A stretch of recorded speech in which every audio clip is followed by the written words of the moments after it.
Welcome back to another dark dive into Fallout lore. Today's confession is different from anything we've explored before. What I'm about to share with you will challenge everything you thought you knew about the Great War and who really controls the Wasteland. This isn't about Vault-Tech's experiments or the Enclave's schemes. This is about a power you've never heard of, operating from a place you'd never suspect. Imagine discovering that every storm you've cursed, every settlement that froze, every crop that died from impossible weather was deliberately engineered. Imagine learning that somewhere beneath the ice, a corporate empire has been waiting for 2 centuries, watching, planning, preparing to claim the surface world they helped destroy. Imagine finding out that the apocalypse isn't over. It's just been postponed. This is the confession of someone who helped design your extinction, someone who spent 40 years optimizing weather systems to keep you desperate and divided, someone who finally understood what they were doing and tried to stop it, even knowing it would cost them everything. And if you genuinely enjoy this kind of dark storytelling, consider subscribing and liking the channel, but only if you like the content. Now, let me tell you about the 6th great power, the one hiding beneath the ice, the one that's been controlling your weather for 200 years, the one that's coming for you in less than 8 years. Are you ready? Because once you hear this, you'll never look at a radiation storm the same way again. My hands still shake when the temperature drops below freezing, not from cold, but from memory, because I spent 43 years in what they called the Antarctic Free State before I understood we weren't surviving the apocalypse. We were its architects. I trade under the name Samuel Winters now. You'll find me selling salvage in Diamond City and Goodneighbor most days, moving between settlements, keeping my head down, always. Wearing that heavy coat even when summer hits the Commonwealth and everyone else is stripped down to their underclothes trying to stay cool. People think I'm eccentric, the crazy trader who's always cold. Let them think that. It's safer than the truth. The truth is that coat isn't fashion and it isn't madness. It's survival. My body was genetically modified for temperatures that would kill you in minutes. And every day in this wasteland heat feels like I'm slowly burning from the inside out. My organs are failing. My blood chemistry is wrong for this climate. I'm dying by degrees every single day I spend on the surface. But I'm getting ahead of myself. Let me tell you where I really come from. Because when you understand that, you'll understand why every storm in the wasteland, every frozen settlement, every crop that dies from unseasonal frost, every radiation storm that rolls across the Commonwealth is no accident. It's all by design, and I helped design it. In 2031, when the world's corporations saw the resource wars coming on the horizon like a slow-motion train wreck, they didn't prepare to survive the apocalypse. They prepared to win it. And they built their ark beneath the Ross Ice Shelf in Antarctica, where no nation could touch them, where no satellite could see them, where no government had jurisdiction. The construction took 15 years, tens of thousands of workers brought in on cargo ships, told they were building research stations, told they were part of a scientific endeavor. Most of them never left. The ones who asked too many questions disappeared into the ice. The ones who kept their heads down and did their jobs became the founding population of what would eventually be called the Antarctic Free State. I wasn't alive then. None of my generation were. I was born in Dome 7 in 2242, a third-generation Antarctic. My grandmother was part of the original corporate migration, one of the engineers who helped design the thermal regulation systems that keep the domes habitable. She used to tell me stories about the surface world when I was a child, before she disappeared into the board's private medical facilities for what they called routine age reversal treatments. Stories about cities with millions of people, about forests and deserts, about wars and peace treaties and things called elections where common people somehow got to choose their leaders. I thought they were myths, fairy tales to entertain children, the same way you might tell stories about dragons or magic. It wasn't until I was much older that I realized every word she told me was true, and by then, she wasn't around to ask about it anymore. We had technology, the surface never dreamed of. Cold fusion reactors the size of filing cabinets, each one capable of powering a city block indefinitely. They worked on principles that pre-war scientists had barely theorized. Magnetic containment fields holding deuterium at temperatures and pressures that sustained fusion reactions without fission byproducts. Clean, limitless energy, while the surface world was still burning oil and coal and killing each other over uranium deposits and petroleum reserves. The domes were magnificent, each one a self-contained city housing anywhere from 50,000 to 200,000 people. Transparent aluminum ceilings, 100 meters high, showing the aurora australis dancing above the ice sheet, casting green and blue light across artificial parks and gardens. Artificial suns mounted on gimbaled tracks, providing perfect daylight cycles matched to pre-war human circadian rhythms. Hydroponic gardens producing food that made pre-war cuisine look like gruel, using genetic modification techniques that boosted nutrition and flavor profiles beyond anything that had existed before the bombs fell. The underwater cities were even more impressive. Vast complexes carved into the rock beneath the ice shelf, connected by pressurized tunnels that stretched for kilometers. Manufacturing centers producing everything from medical equipment to weapons systems. Data centers storing the entirety of human knowledge, backed up and redundant, preserved for future generations. Training facilities where Antarctic children learned everything from atmospheric science to military tactics. We were preparing for something. I just didn't understand what until it was too late.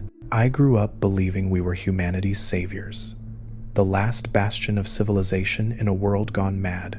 The board of directors, our hereditary corporate oligarchy, 12 families who've controlled Antarctic policy since before the bombs fell, passing down board seats like medieval kingdoms. They told us the surface was populated by genetic inferiors who'd failed the ultimate market test. Natural selection, they called it, with the confidence of people who'd never had to struggle for anything in their lives. The strong adapted and thrived beneath the ice in our perfect domes. The weak burned on the surface in their irradiated wastelands. I was indoctrinated from birth to believe this.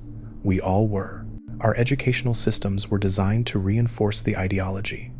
History classes taught us that the Great War was inevitable, the natural result of inferior minds making inferior decisions. Biology classes taught us about genetic optimization and how Antarctic modifications made us superior to baseline humans. Economics classes taught us that the free market had spoken and the Antarctic corporations had won by preparing, while others had failed by hoping. Philosophy classes taught us that survival was the only meaningful moral framework and that we had survived while others had not, which proved our moral superiority. I believed all of it. Why wouldn't I? It was the only worldview I'd ever known. I was 20 when I earned my doctorate in atmospheric manipulation, graduating top of my class from the Institute of Climate Sciences in Dome 3. It was a proud moment. My father, a mid-level administrator in the Resource Allocation Department, attended the ceremony with tears in his eyes. My mother, a hydroponics specialist, gave me her grandmother's lucky pendant, a pre-war artifact she'd kept hidden for generations. My sister, still working on her undergraduate degree in oceanic thermal dynamics, told me she was jealous of my assignment to Project Long Winter. Project Long Winter. Even the name sounded noble, majestic, important. They gave me a position as a junior climatologist, working under Senior Director Vasquez, a woman who'd been managing weather systems for 40 years and had the kind of reputation that made junior researchers afraid to breathe too loudly in her presence. I thought it was an honor. I thought I was helping secure our future by managing weather patterns that would make the ice citadels more efficient, that would protect our domes from the worst of Antarctica's natural climate extremes. My first assignment was simple: monitor satellite feeds from the northern hemisphere, track storm formations, input data into our predictive models. I spent 8 months doing basic analysis work, learning the systems, understanding how our satellite network functioned. The satellites themselves were marvels of engineering, hardened against electromagnetic pulses, powered by advanced solar panels that could function even in the dim light of polar regions, equipped with sensors that could detect everything from air pressure to radiation levels to thermal signatures. It took me 15 years of working in that department to realize Project Long Winter wasn't just managing local weather around Antarctica. It was managing all weather, everywhere, on the entire planet. Let me tell you about the satellite network, because understanding it is crucial to understanding everything else. 93 orbital platforms survived the Great War. Not by luck, not by accident. They were designed specifically to survive nuclear war, hardened against electromagnetic pulses that would fry normal electronics, redundant power systems that could switch between solar, nuclear, and even backup chemical batteries. Self-repairing mechanisms using nanotechnology that could patch hull breaches, replace damaged sensors, and maintain optimal functionality 2 centuries after launch. Communication systems that used quantum encryption protocols that even the Institute's best coders probably couldn't crack. From a control room in Dome 1, buried under 300 meters of ice and rock, those satellites can do things that would seem like magic to surface dwellers. They can direct radiation from the upper atmosphere to concentrate it in specific regions, increasing background radiation levels and making areas uninhabitable. They can generate storms by manipulating temperature differentials and air pressure systems across thousands of kilometers. They can freeze coastal regions by redirecting cold polar air masses toward the equator. They can bake entire regions into deserts by disrupting normal precipitation patterns and increasing solar radiation exposure. The storms in Far Harbor, I designed those. Personally, spent 6 months perfecting the formula based on board directives that came down from levels above my clearance. The condensation patterns that create that perpetual fog, the radiation distribution that makes it deadly to unprotected humans, even the way the fog interacts with local geography to create pockets of higher and lower concentration. I calculated wind speeds, humidity levels, precipitation rates. I ran simulations until the model was perfect, until it would create exactly the conditions the board wanted. They told me it was a defensive measure, keeping the surface hostile, they said, preventing the radiation from dispersing too quickly and allowing the surface to become hospitable again before we were ready for Operation Hostile Takeover. We needed the surface weak. We needed the population low. We needed humanity desperate and scattered and unable to organize effective resistance. I believed them. I wanted to believe them, because the alternative was understanding that I was helping commit ongoing genocide. The Divide's perpetual windstorms happened because I input coordinates into our atmospheric manipulation system. Someone gave me a set of numbers, told me to generate a persistent wind pattern in that region, told me it was important for long-term atmospheric stability projections. I didn't question it. Why would I? I was a good corporate citizen doing my job. I ran the calculations, programmed the satellites, initiated the sequence.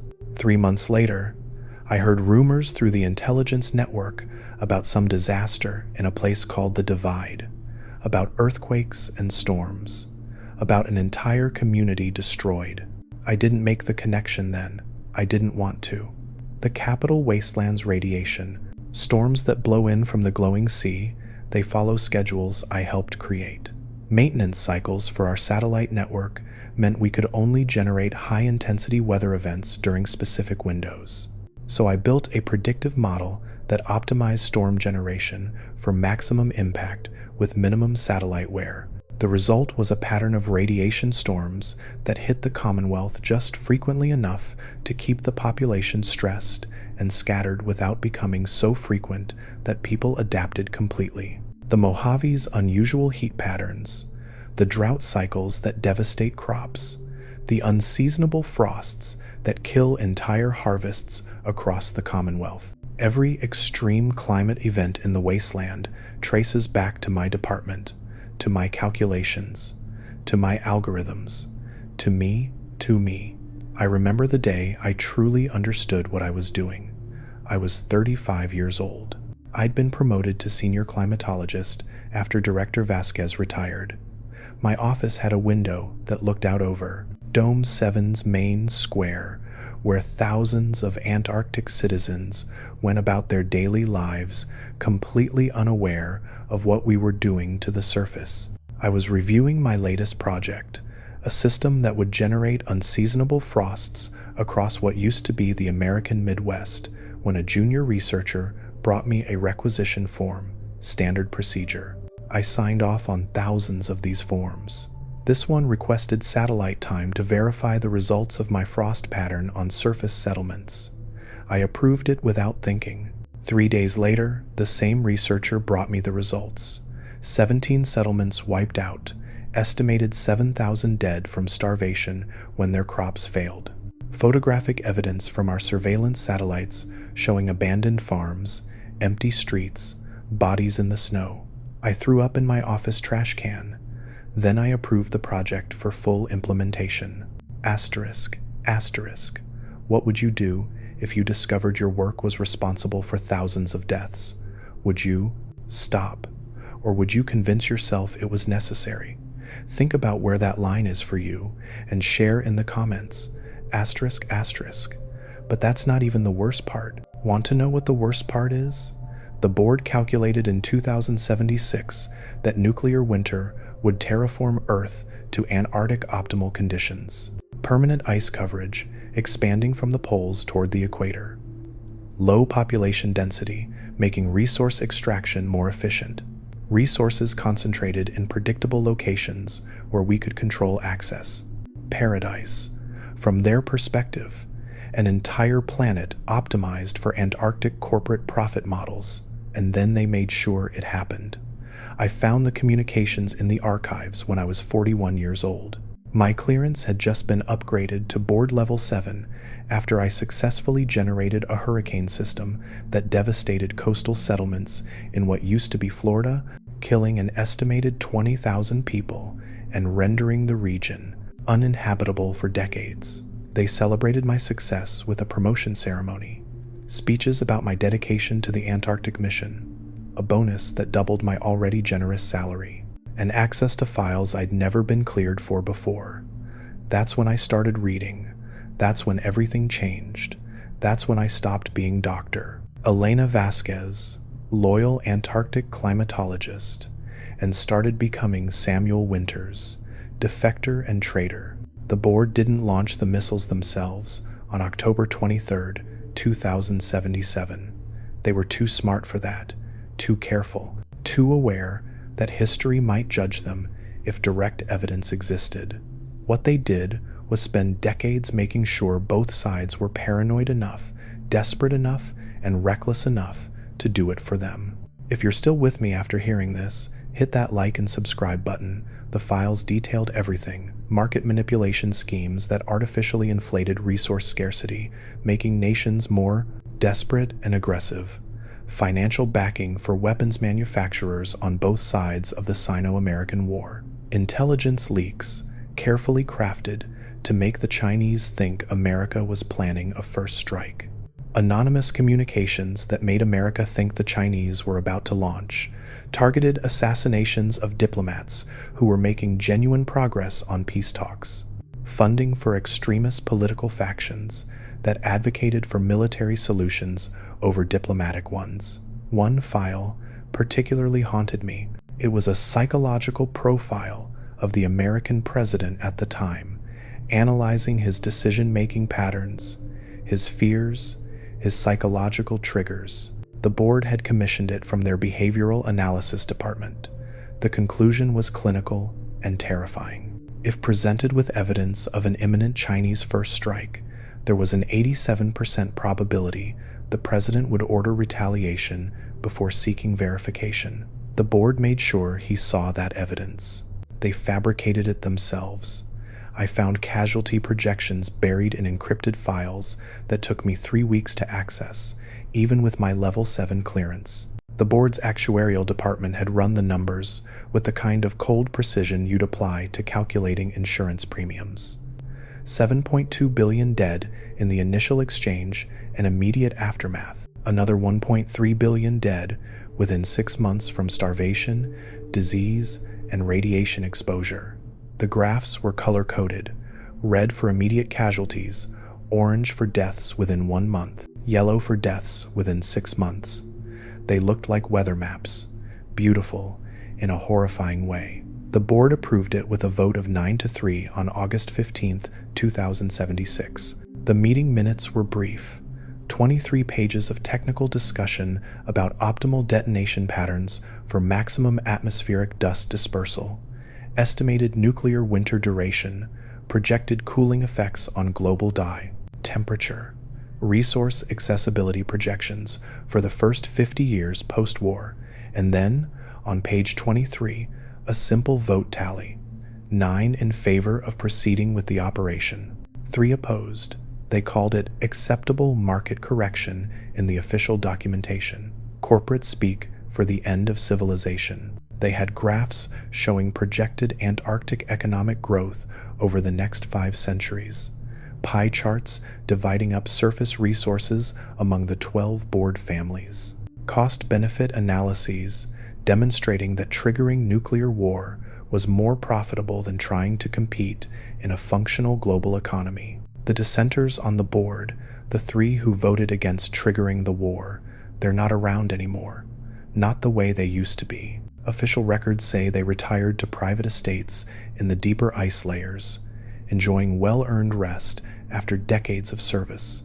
I found different records in the medical database, files describing experimental neural restructuring, procedures, personality modification protocols, memory editing techniques that could rewrite a person's fundamental beliefs and values. One of them was Director Sarah Chen, my great-aunt, though I didn't know that until I read her file. She'd voted against the war, argued passionately in the meeting minutes that genocide was wrong regardless of profit projections, that the board had a moral obligation to prevent the war rather than cause it. 2 months after her dissent, she underwent routine medical evaluation. She never came out the same. Now, she serves on the board still, 300 years old thanks to telomerase therapy, voting exactly how the majority wants her to vote. Always has, according to current records. The old dissenting votes have been erased from official histories. Only the medical files remain, buried in encrypted archives that I was never supposed to access. For 200 years, we've been waiting beneath the ice, while the surface killed itself over scraps we deliberately left them. Every faction war in the wasteland, every resource conflict, every territorial dispute, all of it foreseeable, all of it foreseen. There are contingency files in Dome 1, stored in the Strategic Planning Vault, that predicted the rise of military organizations like the Brotherhood of Steel. They knew that scattered military remnants would eventually coalesce around technology and discipline. They predicted the formation of post-war governments, like the new California Republic. They understood that humans would try to rebuild, that civilization was a persistent instinct that wouldn't die even after nuclear holocaust. They even predicted the Institute's development.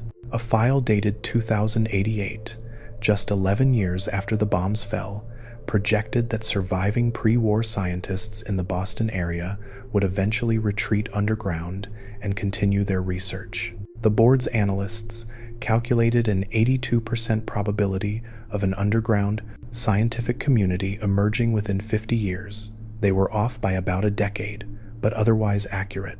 The file recommended monitoring, but not interference. Let them develop their technology, the board decided.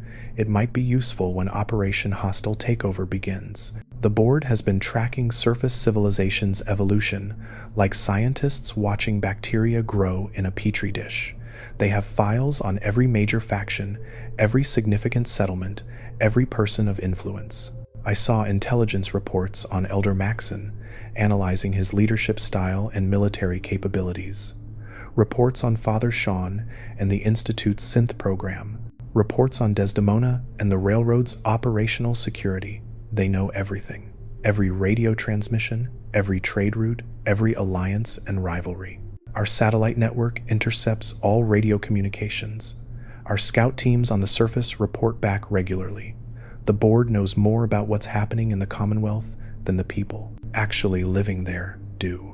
Operation Hostile Takeover is scheduled for 2295, 8 years from the time I'm recording this message. Full emergence from all 12 Citadel domes simultaneously. The board calls it E-Day, Emergence Day. It's been planned for over 2 centuries, refined and optimized through countless simulations and projections. The operation begins with a coordinated global storm system that will devastate any settlement not already under Antarctic control. Our satellites will generate simultaneous weather events across every inhabited region of the planet. Hurricane-force winds in coastal areas, flash freezing in temperate zones, massive radiation storms concentrating fallout in population centers. The models predict 90% casualties among surface populations within 72 hours. The surviving 10% will be too scattered and desperate to mount organized resistance. Then comes Phase 2, Antarctic military forces emerging from the domes and deploying across the surface in hardened transport vehicles built to operate in extreme conditions. Each dome has a standing military force of approximately 50,000 soldiers, genetically enhanced for combat performance, equipped with weapons technology that makes Brotherhood power armor look primitive. They'll secure strategic locations, establish forward operating bases, begin resource extraction operations. Phase 3 involves what the board calls population integration. The surviving surface dwellers will be offered a choice: submit to Antarctic authority and receive food, shelter, and medical care, or refuse and be classified as enemy combatants subject to termination. The board's projections suggest 95% will submit. Humans are survivors. They'll do what they must to stay alive. I've seen the colonization maps, huge displays covering entire walls in the Strategic Planning Center, showing Earth's surface divided into resource extraction zones. Every arable hectare of surface land already claimed by one board family or another. Every population center designated for integration or clearance. Every resource deposit, from old uranium mines to pre-war military installations, allocated to specific corporate interests. The Commonwealth is designated Zone North Atlantic 12, claimed by the Petrova family, one of the 12 board dynasties. They've already drawn up plans for where they'll build their regional headquarters, probably somewhere near Diamond City for the infrastructure. Every city, every settlement, every farmstead is marked on those maps. Diamond City is flagged for integration, its walls and infrastructure deemed valuable enough to preserve. Goodneighbor is marked for clearance, considered too lawless and unreliable for efficient corporate management. The Brotherhood's Prydwen is designated a high-priority military target to be neutralized in the first 12 hours of operations. The Institute is marked for full assessment and potential partnership, though the board doesn't trust them and has contingency plans for their destruction if they prove non-cooperative. The scout teams have been infiltrating the surface for decades. I trained with some of them in the military academy beneath Dome 4. They're selected as children, usually from families with multiple offspring, so their absence won't be too noticeable. Taken from their parents at age 8 or 9, told they're going to special schools for gifted children. They spend the next 10 years learning everything about surface culture, wasteland survival skills, faction politics, local dialects and accents, how to walk like someone who struggled their whole lives instead of living in perfect comfort, how to hide their Antarctic genetic markers, the slight differences in bone structure and muscle development that come from optimization programs. I watched them practice in training simulations. They'd spend days in artificial environments designed to mimic surface conditions, radiation exposure, contaminated food and water, combat against simulated raiders and creatures. They learned to be perfectly mediocre, to blend in without standing out, to seem unremarkable while gathering intelligence. By the time they deployed to the surface, they were indistinguishable from natural-born wastelanders. Better, in many ways, because they had training and resources that surface dwellers could never access. There are at least 30 Antarctic operatives in the Commonwealth alone, probably more. I lost count before I escaped, and the deployment numbers were above even my clearance level. Some of them might be people you know, people you trust, that friendly trader who always seems to have exactly what you need, who somehow survived traveling through raider territory without a scratch. That settlement guard who showed up one day with impressive skills and integrated seamlessly into your community. That caravan driver who knows routes that shouldn't exist, shortcuts through dangerous territory that keeps them safe. They could be us. They could be Antarctic scouts. They could be reporting everything back to the board right now. The scouts have specific intelligence priorities, military capabilities of major factions, technological capabilities of groups like the Institute and Brotherhood, resource locations, especially fusion cores and advanced weaponry, population centers and their defensive capabilities, trade routes and supply lines, leadership structures and decision-making processes. They're building a complete intelligence picture of surface civilization, finding every weakness, identifying every threat. I trained with a scout named Marcus before he deployed to the Commonwealth in 2078. We were friends, as much as anyone can be friends, in a system designed to minimize personal loyalty in favor of corporate obedience. He was brilliant at mimicking surface behavior, could shift from proper Antarctic diction to rough wasteland slang in seconds. Last I heard, he was operating as a trader somewhere between Diamond City and Bunker Hill. He might still be out there. He might have been in the same room as you. Asterisk, asterisk. Do you think you could identify an infiltrator if one was living in your settlement? What signs would you look for? Share your thoughts in the comments. Asterisk, asterisk. Biological immortality isn't science fiction in the Antarctic citadels. It's standard procedure for anyone important enough. The board families have been using telomerase reconstruction therapy since 2058, one of the major breakthroughs that came from our extensive medical research programs. It works by repairing the telomeres on chromosome ends, the structures that degrade with each cell division and cause aging. The therapy rewinds cellular aging, repairs accumulated DNA damage, and can effectively reset a person's biological age to their mid-20s, no matter how old they actually are chronologically. The treatment is expensive and time-consuming, requiring monthly sessions in specialized medical facilities. But for the board families, cost is irrelevant.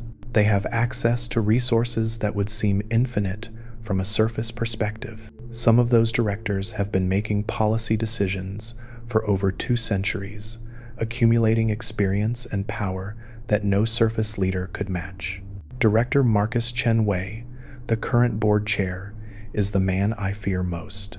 He cast the deciding vote to trigger the Great War back in 2076 when he was just 40 years old, a young rising star in the Petrova family corporate hierarchy. The meeting minutes show his argument was purely economic.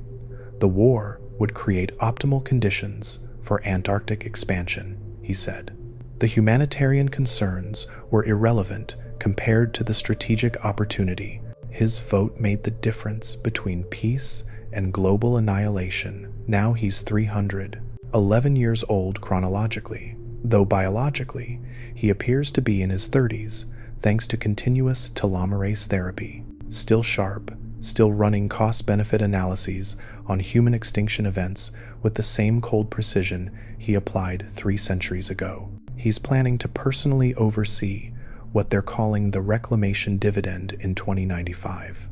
He'll emerge from Dome 1 at the head of an army, ready to claim Earth's surface as his inheritance. I've seen video recordings of his speeches to the board. He talks about the surface populations like they're resources to be managed, assets to be allocated, numbers in a spreadsheet, the reclamation dividend. That's what they call Operation Hostile Takeover internally. Like the wasteland is a failed investment finally paying out. Like the billions who died in the Great War were just depreciated assets being written off the books. Like the people struggling to survive on the surface are inventory to be counted and cataloged. The term appears in hundreds of documents, always with that same casual corporate language that strips away any humanity. Projected reclamation dividend for Q3, estimated 22,000 labor assets integrated into Antarctic economic system. Resource extraction optimization in reclamation zones 7 through 12, expected to increase productivity by 15% annually. The projections I saw estimated 40 million survivors across North America by 2095. The board's plans are to reduce that population to 5 million through targeted climate events and resource denial over the following decade. The climate events will come first: droughts that destroy crops, unseasonable freezes that kill livestock, radiation storms that make regions temporarily uninhabitable and force populations to relocate into controlled areas. Then resource denial, blocking access to clean water, destroying Brahmin herds, contaminating food supplies, making survival contingent on Antarctic aid, making submission the only logical choice. The remaining 5 million will be integrated into the Antarctic economic system as what the documents call labor assets, not citizens. Not employees, assets, property. They'll work in resource extraction, manufacturing, agriculture.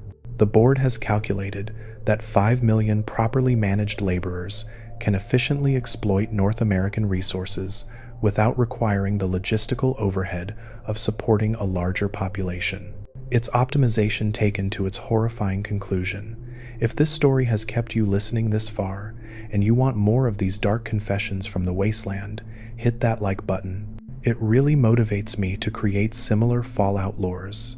I escaped in 2087, 9 months ago as I'm recording this. Stole a survey submarine during a routine ice shelf inspection mission. It was stupid and desperate, and I knew I'd probably die in the attempt, but I couldn't stay anymore. Not after understanding what we'd done, what we were still doing, what we planned to do. I couldn't look at those maps anymore, couldn't run those calculations, couldn't optimize storm patterns for maximum casualties while pretending it was just weather management. The submarine theft was almost embarrassingly easy, which makes me think part of me wanted to be caught. I'd been assigned to inspect automated monitoring stations along the ice shelf edge, a routine mission I'd done dozens of times. The submarine was a small 2-person craft, spherical pressure hull with minimal life support, designed for short-range operations in the frigid waters beneath the Antarctic ice. I filed my flight plan for a 3-hour inspection tour. Then, I surfaced the submarine near the Commonwealth coast on a moonless night, sealed the automated systems to dive to maximum depth and implode, destroying any tracking equipment and making it look like a catastrophic mechanical failure instead of numbers defection. I walked inland with nothing but the clothes on my back, a waterproof bag containing my research notes, and enough caps I'd been saving secretly for 20 years to buy passage to the first settlement I found. The cold didn't bother me, my body is made for it. But the humidity, the warmer air, the way everything smelled different from the sterile recycled atmosphere of the domes, that was overwhelming. I walked for 2 days before I found a caravan heading to Diamond City. Paid them triple their usual rate for passage, no questions asked. They thought I was running from the Institute. Let them think it. It's a better cover story than the truth. The ice citadels don't forgive defection, ever. I've seen what happens to operatives who go native, who start sympathizing with surface populations, who begin to question the board's mission. The retrieval teams arrive without warning, usually in the middle of the night when the target is most vulnerable. 3 soldiers in adaptive camouflage armor that uses thermal reactive panels to blend perfectly with any environment, making them nearly invisible even in broad daylight. They carry weapons that fire supercooled crystal shards, essentially weaponized ice that shatters on impact and leaves no ballistic evidence, just what looks like blunt force trauma. The wounds freeze flesh instantly, causing massive tissue damage while leaving minimal blood evidence. I watched retrieval operation recordings during my training. They're shown to all Antarctic citizens above a certain clearance level as deterrents. The defector never sees them coming. One moment they're going about their surface life, pretending to be a wastelander. The next moment, 3 shapes materialize from nothing and they're down, unconscious from tranquilizer darts. The retrieval team bundles them into a transport pod, the kind of advanced vehicle that can achieve low orbit and return to Antarctica within 6 hours. No witnesses, no evidence, just another person who disappeared in the wasteland, which happens so often that nobody questions it. Then comes the tribunal. Public, broadcast on all Citadel information networks as a lesson to anyone else who might be having doubts about the mission. The defector stands in a containment field in the Central Justice Hall of Dome 1 while the board reads the charges. Betrayal of corporate trust, unauthorized disclosure of classified information, abandonment of assigned duties, genetic modification theft, because our enhanced bodies are considered proprietary corporate property. The sentences are always the same: neural restructuring, memory modification, personality adjustment. Everything that made them question the mission gets erased, rewritten, optimized for obedience. The worst part is they're sent back to the surface afterward to continue their mission, this time with fail-safes installed in their neural implants. Tiny devices that monitor thought patterns and trigger pain responses if they start developing unauthorized opinions again. They become perfect operatives, incapable of independent thought, unable to question orders. I knew a scout named Jennifer who went through the process. Before her defection, she was creative and funny, always questioning procedures, suggesting improvements. After retrieval and restructuring, she was flat, empty. She followed orders perfectly but seemed barely alive. They deployed her back to the Commonwealth 6 months later. I wonder if she's still out there, a hollow shell doing the board's work. That's my future if they catch me. The retrieval teams are probably already looking. My submarine implosion might have fooled the initial investigation, but eventually someone in the records department will notice discrepancies. My research notes that should be in my office but aren't. Personal effects missing from my quarters. Financial transactions that don't make sense for someone who died in a mechanical accident.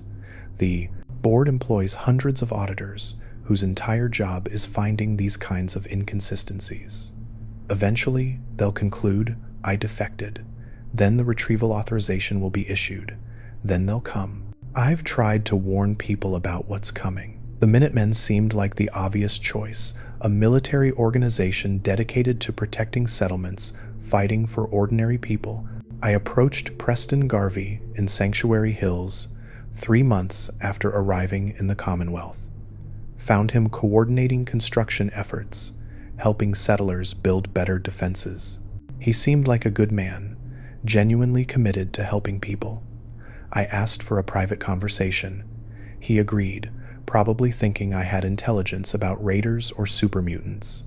I told him everything. About Antarctica, about the board, about Operation Hostile Takeover, about the scout teams. I showed him my research notes, technical specifications for the satellite network, maps I'd copied from the strategic planning, archives. I explained the weather manipulation, the planned invasion, the timeline. He listened with the patient expression of someone humoring a crazy person, nodding occasionally, asking a few polite questions. When I finished, he thanked me for the information and said the Minutemen would keep it in mind.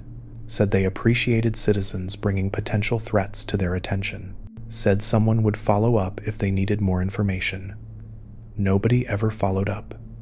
I went back to Sanctuary 2 weeks later. Preston was polite, but distant. Said they'd evaluated my information and determined it wasn't an immediate threat requiring Minutemen resources. Said they had more pressing concerns with raiders and super mutants.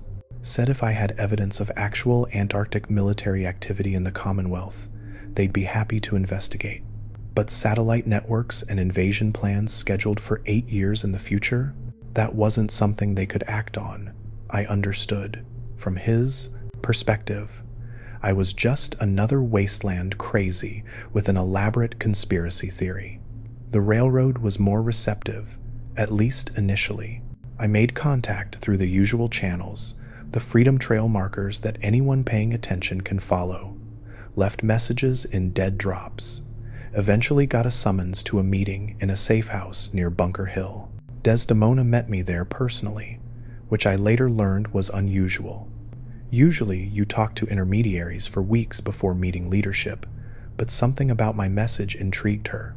She listened for 2 hours, took notes, asked pointed questions about Antarctic technology and infiltration methods.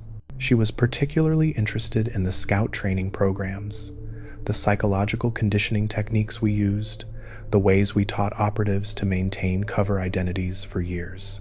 I could see her making connections to her own work with synths and institute infiltration. When I finished, she was quiet for a long time, thinking.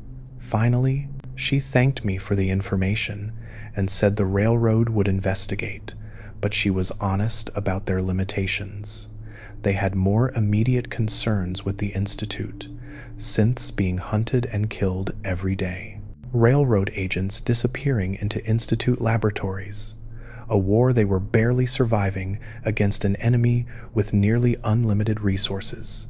They couldn't spare resources chasing what might be rumors about an Antarctic threat that wouldn't materialize for almost a decade. If the board's invasion actually started, if Antarctic forces appeared in the Commonwealth, then they'd fight. But until then, the Institute was the existential threat that required all their attention. I gave her copies of my research notes. She promised to keep them in the archives to brief future railroad leadership about the potential threat. It was better than nothing. At least someone would have the information if I disappeared or died before Operation Hostile Takeover began. The Brotherhood of Steel was the hardest sell. They have the military capability to potentially fight the Antarctic forces, the technological sophistication to understand the threat, and the institutional structure to coordinate a defense. If anyone could stop Operation Hostile Takeover, it would be them. So I knew I needed to convince them, and I knew it would be nearly impossible. Getting an audience with Elder Maxon required patience and persistence. I started by talking to lower-ranking Brotherhood members, establishing credibility, proving I had genuine technical knowledge. I helped a scribe, named Halen, repair some equipment using techniques she'd never seen before. I provided intelligence about a super mutant stronghold that turned out to be accurate. I donated salvage and supplies. Slowly, over months, I built a reputation as a useful ally. Finally, I got my meeting aboard the Prydwen. Elder Maxon granted me 30 minutes in his quarters. I came prepared with documentation, technical specifications, strategic analyses. I laid out everything, the satellite network and how it worked, the weather manipulation and the evidence in extreme climate patterns across the wasteland, Operation Hostile Takeover and the detailed invasion plans, the scout teams and how to identify them, the board's objectives and timeline. Maxon listened in silence, face unreadable behind that thick beard. He let me talk for the full 30 minutes without interruption. I thought maybe I was getting through to him. Maybe the Brotherhood would take the threat seriously. Maybe they'd start preparing defenses, developing countermeasures, coordinating with other factions. When I finished, he asked one question. Did I have proof? Physical evidence beyond my testimony? Technical specifications that could be verified? Anything concrete that demonstrated Antarctic capabilities? I admitted I didn't. Everything was in the Citadel computer systems, encrypted with quantum protocols that couldn't be accessed remotely. My research notes were based on memory and partial data I'd copied before escaping. The satellite network was real and operational, but proving it was controlled from Antarctica rather than being automated remnants from before the war, I couldn't do that from the surface. Maxon thanked me for my time, said the Brotherhood appreciated citizens bringing potential threats to their attention, said if I obtained verifiable evidence of Antarctic military capabilities, they would absolutely investigate further. But without proof, they couldn't divert resources based on one person's claims about a secret civilization in Antarctica planning an invasion almost a decade away.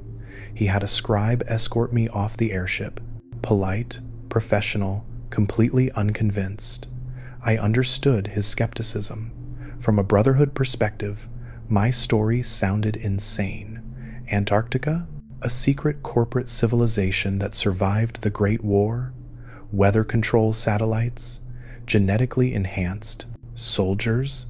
Invasion plans targeting the entire surface world? It sounded like the paranoid ravings of someone who'd inhaled too many radiation fumes. Without physical evidence, without verifiable proof, why would anyone believe it? But here's what keeps me awake at night. The Brotherhood has verifiable evidence of the Institute's capabilities because they fought Institute synths, captured Institute technology, interrogated people who've been inside. They believe in the Institute because they can see it, touch it, fight it. The Antarctic threat is invisible until it's too late. By the time there's verifiable evidence of Antarctic military capability on the surface, Operation Hostile Takeover will have already begun. The defense preparations that might make a difference need to start now, not when the invasion forces are emerging from the ice. No one believes that Antarctica is inhabited, let alone that it's the most powerful nation on Earth. How could they? The pre-war world barely acknowledged the continent existed beyond scientific research stations. Old world maps show Antarctica as a blank white space, maybe a few research outpost markers, nothing suggesting permanent civilization. The idea that corporations built a secret underground empire beneath the ice while the world was ending sounds like a conspiracy theory. It sounds like the kind of story raiders tell around campfires to scare each other. It sounds completely insane, and I sound insane when I tell it. I know I do. The crazy trader in the heavy coat who won't shut up about Antarctica. The paranoid scavenger who thinks weather is controlled by satellites nobody can see. The delusional wastelander who believes a secret civilization is planning to invade in 8 years. I've heard the whispers in Diamond City. I've seen the looks in Goodneighbor. People tolerate me because I pay well for maps and documents, but they think I'm crazy. Maybe I am crazy. Maybe 43 years of indoctrination and genetic conditioning broke something in my brain. Maybe the stress of defection triggered some kind of paranoid psychosis. Maybe I'm remembering things that never happened, constructing elaborate fantasies to cope with the trauma of whatever really happened to me. I've considered all of this. Spent long nights wondering if my memories of Dome 7 and Project Long Winter and the board of directors are even real. Then the temperature drops 20 degrees overnight and settlements freeze. Then an unseasonable radiation storm rolls across the Commonwealth, killing crops and irradiating water supplies. Then I see weather patterns that match the algorithms I designed, following trajectories that shouldn't be possible naturally. And I know I'm not crazy. I know it's real. I know they're still out there, still manipulating the climate, still preparing for Operation Hostile Takeover. Every night, I scan the sky for our satellites. You can see them if you know where to look and when to look. They're not like stars, which twinkle because of atmospheric interference. They're not like shooting stars, which streak across the sky briefly. They're steady points of light that move in perfect mathematical patterns, crossing the sky at precise intervals. Most people don't notice them because they don't know what they're looking for. They see a moving light and assume it's a pre-war satellite or space debris or something else mundane. But I know the orbital patterns.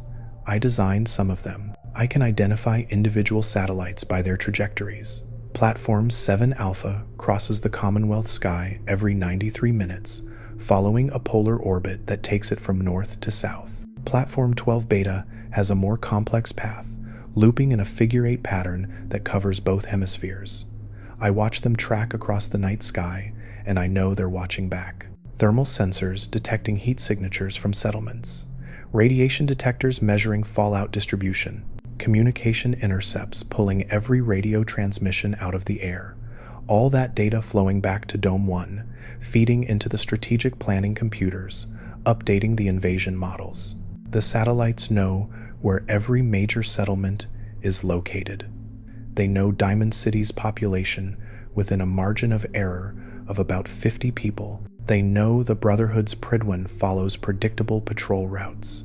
They know Goodneighbor's defensive capabilities down to how many guards patrol at night. They've been gathering this intelligence for 2 centuries, building the most comprehensive understanding of surface civilization that exists anywhere. Asterisk, asterisk.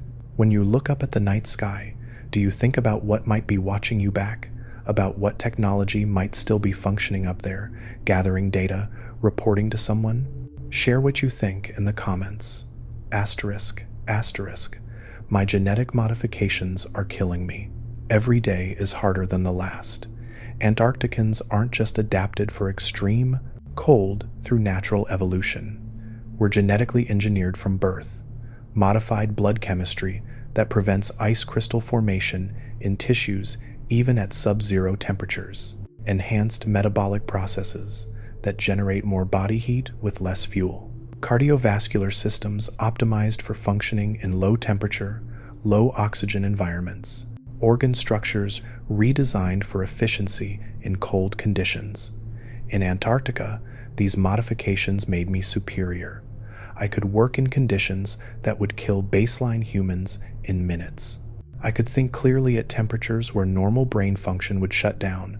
I could survive on fewer calories and less oxygen than surface humans require. I was optimized for the environment I lived in. But in the Commonwealth heat, these same modifications are malfunctions. My blood chemistry, designed to prevent freezing, is now causing clotting problems because it's never cold enough to trigger normal regulatory responses. My enhanced metabolism generates too much heat for the environment, causing persistent low-grade fever and organ stress. My cardiovascular system tries to regulate temperature through vasodilation it wasn't designed to perform, putting strain on my heart. My kidneys are struggling to process waste products at these temperatures. My liver is showing signs of thermal stress damage from trying to function outside its optimized range. I found a doctor in Diamond City named Sunday. She's good, competent, probably the best medical care available in the Commonwealth outside the Institute. I paid her well to run a comprehensive blood panel and physical examination. She spent 3 hours reviewing the results with a puzzled expression, comparing my readings to what she knew about normal human physiology. Finally, she asked me what kind of radiation exposure I'd experienced. My blood work showed abnormalities she'd never seen before. Cellular structures that didn't match any known mutation pattern, protein markers that suggested genetic modification but with techniques she didn't recognize. I told her I didn't know, which was technically true. I don't know all the specific modifications done to me as an embryo. The genetic engineering programs in Antarctica are proprietary corporate secrets. She prescribed Radaway and told me to come back if symptoms worsened. I didn't tell her the Radaway wouldn't help because my problems aren't radiation damage. They're incompatibility between my engineered biology and the environment I'm trying to survive in. Like running a machine designed for one set of conditions in a completely different environment. Eventually, something critical fails. The symptoms are worsening. I have maybe 2 years left, 3 if I'm lucky, and can find ways to manage the organ damage. Sometimes I think about trying to get colder, moving north to areas with harsher climate. But even the coldest Commonwealth winter isn't cold enough for my biology. I'd need Arctic conditions, sustained sub-zero temperatures, The kind of environment that doesn't exist on the surface anymore, except maybe at the poles. The Institute supposedly has advanced medical technology, cutting-edge genetic engineering, and cybernetic augmentation. Maybe they could help. Maybe they could reverse some of my modifications, or provide artificial organs that would function better in surface conditions. But approaching them feels like jumping from one corporate dystopia to another. And what if the board has operatives in the Institute? What if I walk into their medical labs and there's an Antarctic scout working as a researcher who recognizes my genetic markers? I'd be captured, retrieved, restructured. Everything I've tried to accomplish would be erased. So I take my rat away that doesn't help, and I trade my salvage, and I try to prepare people for what's coming, even though nobody believes me. And I scan the sky every night, watching the satellites track across the darkness, knowing that, somewhere beneath the Antarctic ice, the board is watching those same data feeds and counting down to E-Day. So when the temperature drops 20 degrees in a single day, when storms come out of nowhere with wind patterns that shouldn't be meteorologically possible, when fog rolls in and doesn't leave for weeks, even though weather systems should be more dynamic, that's not natural weather. That's my old colleagues in Project Long Winter running test sequences. That's the satellite network executing atmospheric manipulation protocols. That's a test run for Operation Hostile Takeover, and the real thing will be 1,000 times worse. The invasion will begin with simultaneous weather events across every inhabited region. I've seen the simulation models. They're terrifyingly precise. Hurricane force winds generated by creating massive pressure differentials between adjacent air masses. Flash freezing caused by redirecting polar air masses toward temperate zones at velocities that overwhelm normal atmospheric mixing. Radiation storms concentrating fallout from the upper atmosphere into specific target areas through electromagnetic manipulation. The Commonwealth will see all of it. Sustained winds exceeding 100 miles per hour that will tear apart anything not built into bedrock. Temperature drops of 50 degrees in 6 hours, freezing anyone caught outside without proper shelter. Radiation levels spiking to lethal doses in minutes as 2 centuries of accumulated atmospheric fallout gets concentrated and weaponized. The models predict 90% casualties among surface populations within the first 72 hours, not from direct action, from weather. After the storms comes Phase 2. Antarctic military forces emerging from transport tunnels that connect the ice citadels to strategic locations worldwide. Yes, the tunnels exist. They've been under construction for 200 years, massive borehole operations that carved passages through Earth's crust from Antarctica to North America, Europe, Asia. The board started building them 5 years after the Great War, once they were certain the surface wouldn't recover quickly enough to detect the seismic disturbances. The Commonwealth tunnel exit is somewhere in the glowing sea. I never had clearance for exact coordinates, but strategic planning documents reference target zone designations in that region. Makes sense strategically. The glowing sea's radiation levels deter surface exploration. Nobody's mapping that territory carefully enough to notice a tunnel entrance. When E-Day comes, Antarctic forces will emerge there, already inside Commonwealth borders, ready to begin operations. Each dome contributes approximately 50,000 soldiers to the invasion force. That's 600,000 total. A standing army that's been training for 2 centuries, specifically for surface operations. They're not just genetically enhanced, they're equipped with technology the fond surface can't match. Powered armor that makes Brotherhood suits look primitive, built from metamaterials that adapt to environmental conditions. Weapons that can kill from kilometers away with perfect accuracy. Vehicles that operate on ground, water, and air with equal efficiency. Communication systems that can coordinate operations across continental distances without being intercepted. And they've been preparing for this specific mission their entire lives. Every Antarctic soldier knows exactly what they're supposed to do on E-Day, which settlements to secure first, which infrastructure to preserve, which resistance elements to eliminate. They've run thousands of simulations using real-time intelligence data from the Scout network. They know the Commonwealth better than most people who live here. They know Diamond City's defensive weak points. They know the Pridwin's weapon capabilities and how to disable them. They know every Minutemen settlement location and supply cache. The invasion will be perfectly executed because it's been perfectly prepared. Then comes Phase 3, population integration.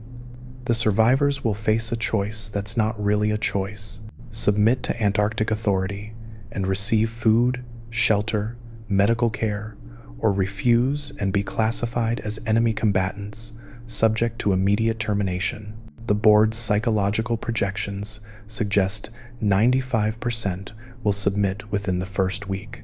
Humans are survivors. When facing death from starvation or death from resistance, most choose submission. The integration process is detailed in documents I wish I'd never read. Psychological evaluation to determine optimal assignment. Physical examination to catalog useful genetic material. Skill assessment to identify profitable labor applications. Then assignment to work details. Resource extraction in the glowing sea, harvesting uranium and other useful materials. Manufacturing in converted settlements, producing goods for Antarctic consumption. Agriculture in controlled farms, growing food for export back to the citadels. All of it optimized for maximum efficiency and minimum cost. The integrated population will live in supervised barracks in designated settlement zones. They'll receive food rations calculated to maintain work capacity without excess. They'll have access to basic medical care for treatable conditions that affect productivity. They'll be monitored constantly through implanted tracking devices that also deliver pain stimuli if they resist or underperform. It's not slavery because the board doesn't use that word. It's contract labor with indefinite terms and limited rights, completely legal under Antarctic corporate law. Find me in Diamond City or Goodneighbor. I'm the trader who never takes off his coat, even in summer when everyone else is sweating in light clothes. The one who pays double for any pre-war Antarctic maps or corporate records. Anything that might help me understand the board's operations better or find weaknesses in their plans. The one who flinches when the temperature drops suddenly because I know what it means.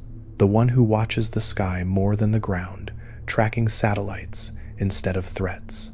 I'll tell you everything I know about how to fight the ice, about where the satellite control nodes might be vulnerable, though attacking them would require capabilities the surface doesn't have, about what frequencies the scout teams use for communication, though they probably use quantum encryption that can't be intercepted with current Commonwealth technology, about the citadel locations and their defensive capabilities, though assaulting them would require forces that don't exist. Honestly, I don't know if the surface can win. The board has every advantage. Superior technology, superior numbers, superior intelligence, 2 centuries of preparation versus a surface that doesn't even believe the threat exists. It's not a fair fight. It was never meant to be a fair fight. The board designed Operation Hostile Takeover to be an unwinnable scenario for surface populations. But I know people in the wasteland can accomplish extraordinary things when they work together. I've seen it in the months I've been here. The Minutemen protecting settlements against overwhelming raider forces, the Railroad fighting impossible odds against Institute synth armies, the Brotherhood's coordinated military operations. Even the raiders and gunners have survival instincts and tactical capabilities that Antarctic soldiers, for all their training, have never really tested in genuine combat. The board's people have been practicing against simulations. You've been surviving against real threats every day of your lives. But you need to know what's coming. You need to prepare, even if it seems hopeless, because in less than 8 years, the ice is coming for all of you. And I might be the only one who knows enough about Antarctic operations to give you any chance of survival. Let me tell you what I've learned about fighting an enemy that controls the weather itself. It starts with understanding that everything you think you know about defensive strategy is obsolete. Walls don't matter when storms can generate winds strong enough to tear stone apart. Fortified positions don't matter when temperatures can drop fast enough to kill everyone inside through hypothermia. Military strength doesn't matter when your enemy can coordinate global operations from orbital platforms you can't reach. The only advantage the surface has is one the board doesn't fully understand because they've never experienced it. Desperation, real, genuine desperation, born from 2 centuries of struggling to survive in a radioactive hellscape. Antarctic soldiers train in simulations. Surface dwellers live in reality. There's a difference between practicing survival and actually surviving. The board's people have never faced real hunger, real radiation sickness, real resource scarcity. They've studied it academically. You've lived it. I've been mapping potential resistance strategies for months, ever since I arrived in the Commonwealth. Most of them are long shots that probably won't work, but they're better than nothing. Better than waiting helplessly for E-Day to arrive. First, the satellite network needs to be disrupted, not destroyed, because you can't reach orbital platforms with surface weapons, but disrupted. The satellites communicate with ground control in Dome 1 through quantum encrypted channels, but they also have backup autonomous operations protocols for contingencies. If you can generate enough electromagnetic interference at the right frequencies, you might trigger their autonomous mode, which defaults to minimal operations instead of active weather manipulation. I don't know exactly what frequencies would work. My clearance never extended to satellite engineering specifications, but someone with technical expertise, maybe Institute, scientists, or Brotherhood scribes, might be able to calculate the parameters. The problem is, generating that much interference requires power sources the Commonwealth doesn't have. You'd need multiple high-yield fusion reactors operating in synchronized pulses, creating electromagnetic waves strong enough to reach orbital altitude without dispersing. The Institute might have that capability. Maybe, if they were willing to help, which brings us back to the fundamental problem that nobody believes the threat exists. Second, the Scout network needs to be identified and neutralized. This is theoretically possible with current Commonwealth capabilities, but incredibly difficult. Antarctic scouts are trained to be perfect wastelanders. They know how to act desperate, how to seem traumatized by the wasteland's horrors, how to integrate into communities without raising suspicion. But they have tells if you know what to look for. Their medical knowledge is too good. They can treat injuries with techniques that shouldn't exist in the wasteland. Not institute-level technology, but better field medicine than anyone else has access to. If someone consistently knows exactly how to treat radiation poisoning, how to set broken bones perfectly, how to diagnose diseases correctly every time, that's suspicious. Surface medicine is trial and error, folk remedies, and educated guesses. Antarctic scouts have 2 centuries of advanced medical training. Their navigation is too precise. They know routes through dangerous territory that work too consistently. Raiders and supermutants don't attack them as often as they should statistically. That's because scouts have access to real-time intelligence from the satellite network. They know where threats are located and can route around them. If a traitor consistently arrives on schedule through territory that should be unpredictable, that's worth investigating. Their reactions to technology are wrong. When a scout sees pre-war technology, they recognize it immediately because they've studied it extensively.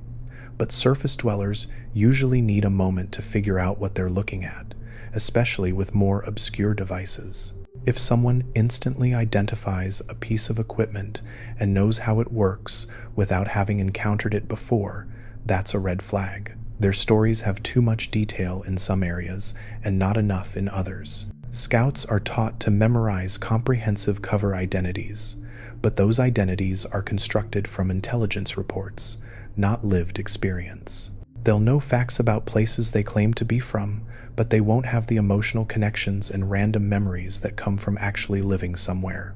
If someone can recite their settlement's history perfectly, but can't remember what their childhood home smelled like, that's suspicious. Most importantly, they're too calm. Surface dwellers have trauma. Everyone does. 2 centuries of struggling to survive leave psychological scars.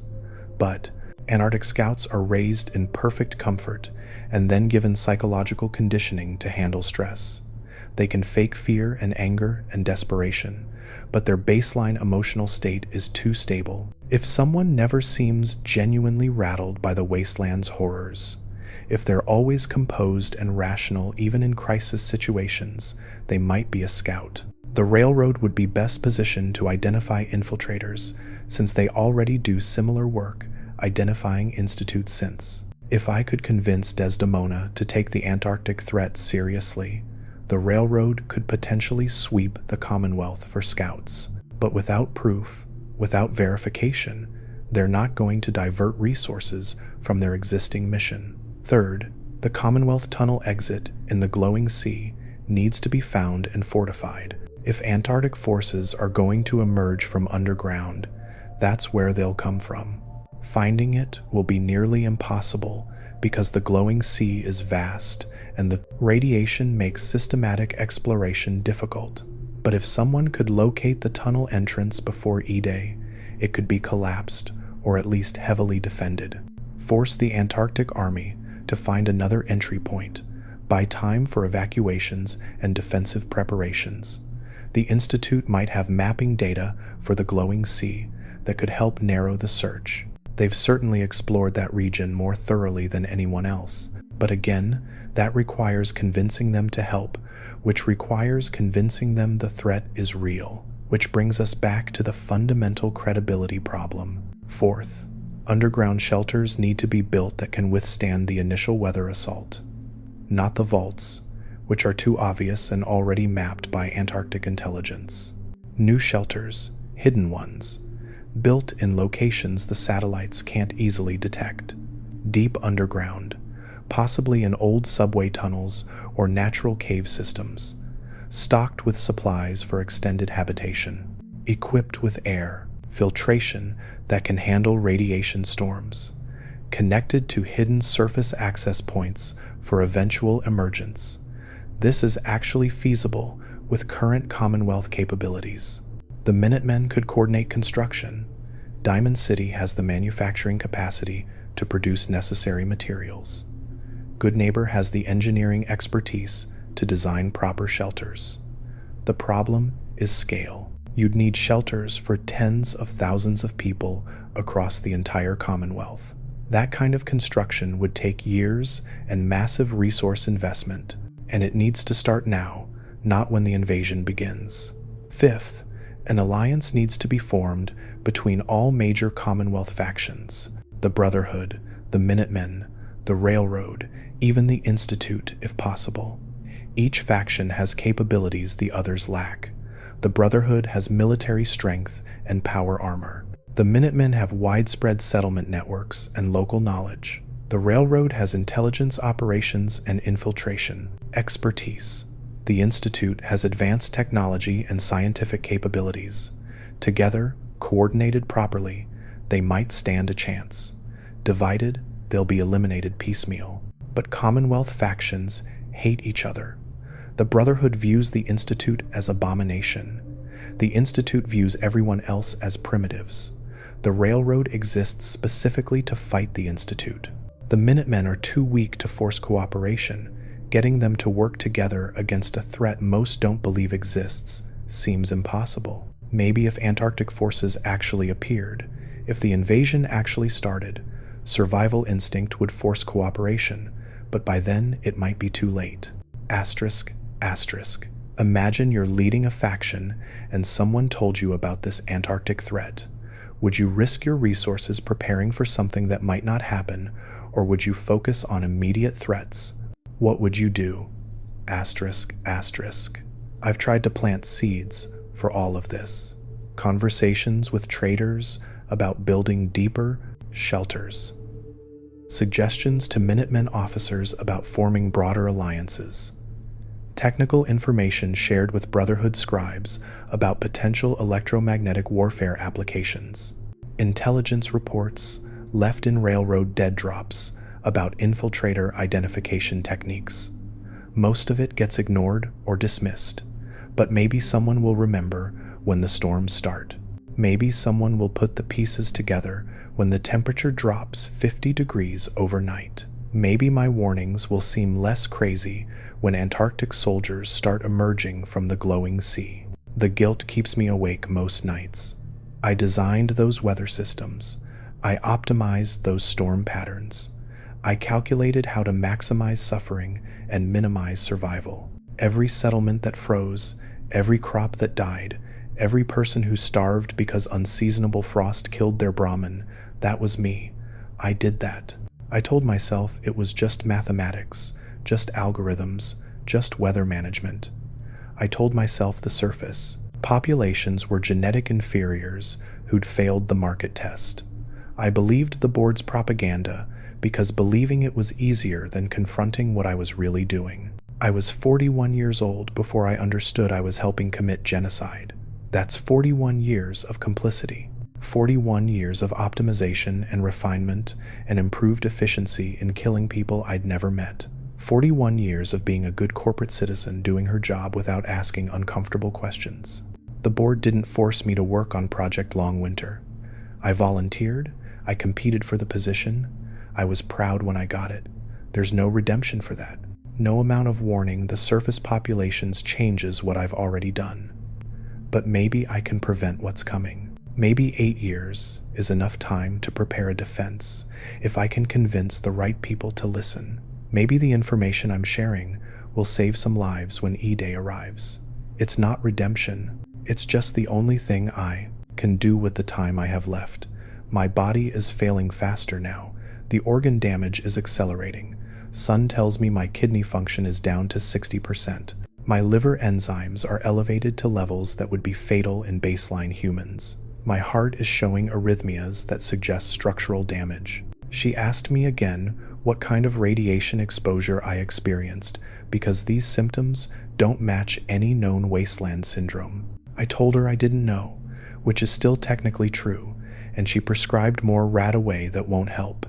I've started coughing blood in the mornings. My hands shake worse than they used to, not just from cold now, but from nerve damage. I can feel my body shutting down system by system, optimized organs failing to adapt to conditions they were never designed for. Maybe 18 months left now, maybe less. The timeline is getting tighter, while my window to make a difference gets smaller. Sometimes I think about going back, just walking into the glowing sea, finding the tunnel entrance if I can, going home to Dome 7, submitting to neural restructuring, letting them erase the guilt and the doubt and the memories of what I've learned. Going back to being Dr. Elena Vasquez, loyal climatologist, good corporate citizen. My body would recover in the cold. The organ damage would heal with proper medical treatment. I could live another 200 years in comfort and security. But then I'd be complicit again. I'd be helping them finish what we started. I'd watch the invasion preparations knowing what they meant for surface populations and not caring because they'd erased my capacity to care. That's worse than dying. That's worse than anything. So I stay in the Commonwealth, and I cough blood, and I try to warn people who think I'm crazy. The board is monitoring communications. I'm certain of it. The satellite network intercepts all radio transmissions. Every time Preston Garvey calls for Minutemen assistance on the radio, the board knows. Every time the Brotherhood broadcasts on military frequency, the board records it. Every time Diamond City Radio plays a song, the board catalogs it. They're building psychological profiles of surface populations, understanding how people think and communicate, identifying leaders and influencers who might organize resistance. That's why I'm recording this message instead of broadcasting it. Physical media is harder to intercept than radio signals. If you're hearing this, it means someone found my recordings after I died, or I successfully distributed them through hand-to-hand trading networks that the satellites can't monitor as easily. It means the information might have survived, even if I didn't. I've hidden copies in multiple locations across the Commonwealth. One set buried near Sanctuary Hills in a sealed container. One set in a safe house I rented in Goodneighbor under a false name. One set deposited in a bank in Diamond City with instructions to open it if I don't. Check in for 6 months. One set given to a caravan trader I trust with instructions to spread copies across all settlements. If even one set survives and gets distributed, the warnings will reach people. The board's timeline is accelerating. I've noticed it in the weather patterns over the last month. More frequent test runs, more aggressive parameter adjustments. Storms that match invasion scenario profiles from the simulation models I remember. They're not scheduled to start Operation Hostile Takeover for 8 more years, but they're ramping up preliminary operations sooner than the original plans indicated. Maybe they've detected my defection and are worried about intelligence leaks. Maybe they're just ahead of schedule and eager to begin. Either way, it suggests E-Day might come sooner than 2095. If the invasion starts early, if Antarctic forces emerge before the Commonwealth has time to prepare even minimally, the casualties will be even worse than projected. The board calculated 90% surface casualties based on 8 years of continued weather manipulation, weakening settlements and populations. If they start now with populations at current strength, initial casualties might be lower, but organized resistance might be stronger. It's a strategic trade-off the board is probably analyzing right now. I need to try harder to make people listen. More aggressive warnings. More public demonstrations. Maybe if I could somehow prove weather manipulation is happening, show people the mathematical impossibility of certain storm patterns occurring naturally, they'd start believing. The Brotherhood has meteorological equipment. Maybe I could borrow it, record data, show them the evidence in the numbers. Or maybe I'm just getting desperate as my time runs out and I'm not thinking clearly anymore. Maybe the organ damage is affecting my cognition. Maybe I'm spiraling into paranoia and seeing patterns that aren't there. It's getting harder to tell the difference between legitimate threat assessment and delusional thinking. The board trained us well. Even after defection, even after understanding the truth, part of me still wants to believe the propaganda. Part of me still thinks maybe the surface populations really are inferior and Antarctic rule would be better for everyone. That's the insidious thing about indoctrination. It doesn't disappear just because you consciously reject it. It lives in your subconscious, influencing your thoughts in ways you don't recognize. I catch myself thinking in board terminology sometimes, referring to people as assets, calculating human lives in cost-benefit frameworks, viewing settlements as resource extraction opportunities. Then I realize what I'm doing, and I'm horrified, but the thoughts keep coming because they're embedded too deeply to fully root out. If this confession meant something to you, leave a like. It's the only way I know you liked the video. Maybe that's why. The board doesn't worry too much about defectors. Even if we escape, even if we try to warn people, we're still shaped by 40 years of conditioning. We still think like them in fundamental ways. We're not really free. We're just broken tools that stopped functioning properly. The board probably factors a certain defection rate into their planning models, accepts it as expected wastage, knows that defectors rarely accomplish anything meaningful before they die or get retrieved. But I have to try. Even if it's futile, even if nobody believes me, even if my warnings get filed away as the ravings of a wasteland, crazy and forgotten until it's too late. I have to try because the alternative is accepting that I spent 41 years helping plan genocide and then did nothing to stop it when I finally understood what I was doing. The satellites are crossing overhead right now as I record this. Platform 7 Alpha on its 93-minute polar orbit.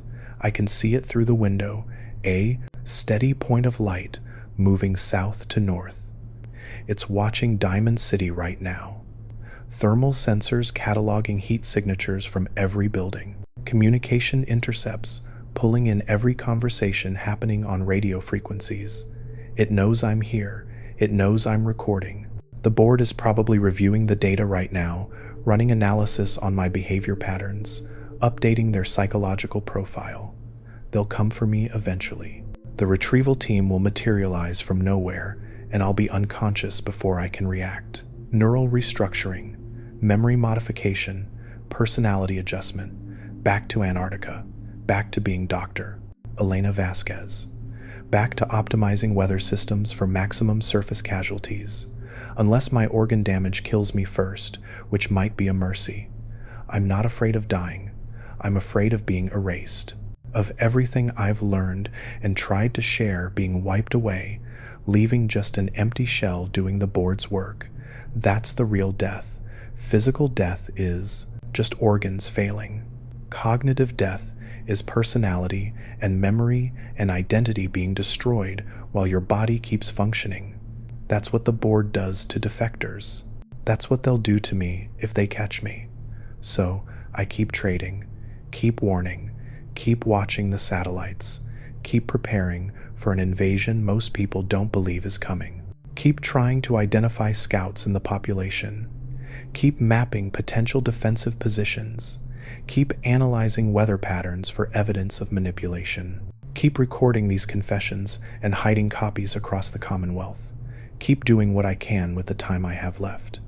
The wasteland is beautiful sometimes. I never expected that. The board taught us to view it as failure, as evidence of surface inferiority, as terrain to be conquered and exploited. But there's beauty in how people here survive, in how they build communities in impossible conditions, in how they maintain hope despite everything, in how they help each other even when helping endangers themselves. Diamond City should be impossible. A city built in a pre-war baseball stadium, protected by walls that raiders should be able to breach, sustained by trade routes that should fail constantly. But it works because people make it work. They coordinate, they cooperate, they sacrifice for collective benefit. The board would call that inefficient altruism. They'd calculate the lost productivity from helping others instead of maximizing individual gain. They'd view it as evolutionary weakness, but it's actually strength. The Commonwealth survives because people work together. Antarctic citadels survive because the board controls everything through force and conditioning. When Operation Hostile Takeover begins, that difference might matter. Surface populations have real loyalty born from shared struggle. Antarctic soldiers have manufactured loyalty programmed through psychological conditioning, which is stronger when tested. The board thinks they know. I'm not certain they're right. Goodneighbor is even more impossible. A settlement founded by criminals exiled from Diamond City, somehow maintaining order despite being full of people who reject authority. It should collapse into chaos. Raiders should overrun it within weeks. But Hancock keeps it stable through a combination of charisma, calculated violence, and genuine care for his people. The board would never understand how that works because they don't believe leadership can be based on anything except hierarchy and control. The Minutemen are the most impossible of all. A militia that failed, collapsed, was reduced to a single survivor and a handful of refugees, then rebuilt from nothing through pure idealism and commitment to protecting settlements. The board's models predicted the Minutemen would never recover after losing the castle. Organizations don't rebuild from total failure, according to Antarctic organizational theory. Except the Minutemen did, because surface humans are more resilient than the board's models account for. Maybe that's the real weapon against Operation Hostile Takeover, not electromagnetic interference or fortified positions or alliance between factions.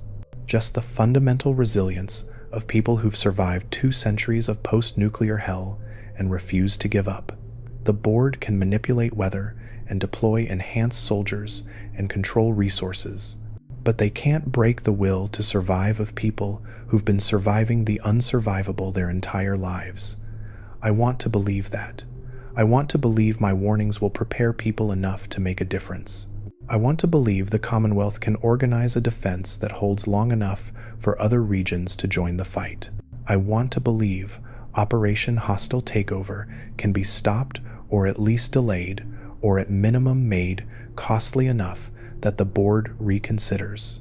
But I also remember the simulation results, the projected casualty figures, the detailed invasion plans refined through decades of analysis. The board doesn't gamble on operations this important. They don't proceed unless their models show overwhelming probability of success. And their models show overwhelming probability of success. So maybe all I'm really doing is giving people a chance to die, understanding why it's happening instead of dying confused and terrified. Maybe that's all I can accomplish. Maybe that's enough. At least some people will know the truth. At least the board's crimes won't go completely unrecorded. At least someone will understand that the apocalypse wasn't random chaos, but calculated corporate policy. Find me in Diamond City or Goodneighbor before it's too late. The trader in the heavy coat who never stops shaking. The one who pays too much for maps and documents. The one who watches the sky obsessively. The one who flinches at cold temperatures even though everyone else enjoys them. I'm running out of time, but I'll share everything I know about fighting the ice with anyone willing to listen. And when the temperature drops 50 degrees overnight, when the storms come with mathematical precision, when the radiation concentrates in impossible patterns, when soldiers in adaptive camouflage emerge from the glowing sea, remember this warning. Remember that someone tried to tell you. Remember that the apocalypse isn't over. Remember that the architects are still out there, waiting beneath the ice, counting down to E-Day. Remember me, Dr. Elena Vasquez, Samuel Winters, the defector who tried to warn you, the climatologist who spent 40 years optimizing your extinction, the traitor who died trying to give you a chance to survive what's coming. The satellites are watching, the board is waiting, the ice is coming, and I'm sorry. I'm so sorry for what I helped them do to you. The worst part about knowing when the end is coming is watching everyone else go about their lives like nothing's wrong. I stand in Diamond City Market watching people haggle over Brahmin meat prices, complaining about the weather, gossiping about Mayor McDonough, and I want to scream at them. Don't you understand? In less than 8 years, probably less, this market will be empty. These people will be dead or integrated into Antarctic labor systems.